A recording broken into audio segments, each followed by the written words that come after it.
Alors Laurence, là je voudrais aborder un sujet tabou, tu sais, que beaucoup de scientifiques rejettent. Euh, c'est cette fameuse mémoire de l'eau, cette puissance même de l'eau, puissance vibratoire de l'eau. Alors beaucoup de scientifiques disent que ça n'a aucune valeur parce que l'expérience n'est pas reproductible, comme si les miracles dans l'Église devaient être reproductibles, alors qu'ils sont reconnus scientifiquement beaucoup. Hein.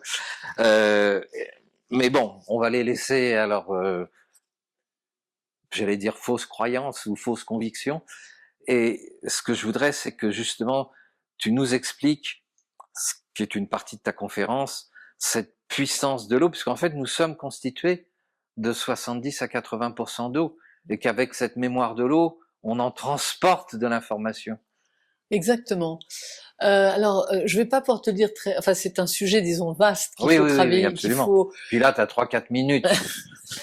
disons que c'est un sujet vaste, très controversé parce que c'est un sujet qui a été traité par le professeur Benveniste à Oui, l'origine, repris par le Masaru Emoto, le mathématicien et artiste Masaru Emoto, et en fait en dernier par le professeur Luc Montagnier, qui est le prix Nobel de médecine 2008 pour ses travaux sur le VIH, et qui lui a repris les travaux de Benveniste sur la mémoire de l'eau. Donc tout est quand même encore aujourd'hui controversé, mais je dirais, il y a une logique qui conduit tout ça, et on va commencer par l'amour, simplement. On va commencer par l'amour parce que quand les gens vont comprendre que euh, la résonance première, c'est toujours le cœur. On va revenir à cette résonance du cœur.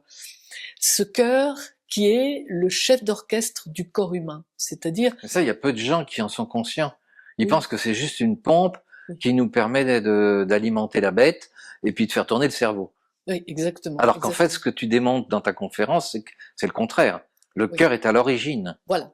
Le cœur est à l'origine de notre vie, à l'origine de notre plan d'incarnation, si j'ose dire, c'est la porte de l'âme, on pourrait dire.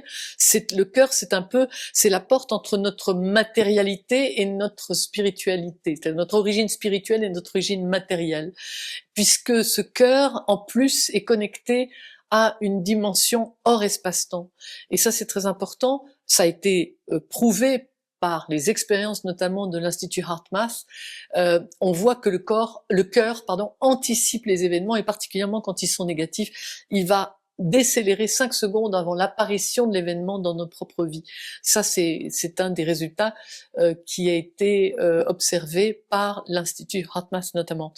Et donc, ce cœur qui est donc la porte d'entrée de nos vies et la porte de sortie de nos vies, en fait, il envoie plus d'informations au cerveau qu'il n'en reçoit de lui par ces ondes électromagnétiques qui sont des transporteurs d'informations, c'est-à-dire qui créent des signaux électriques et des signaux magnétiques donc dans la matière de nos corps.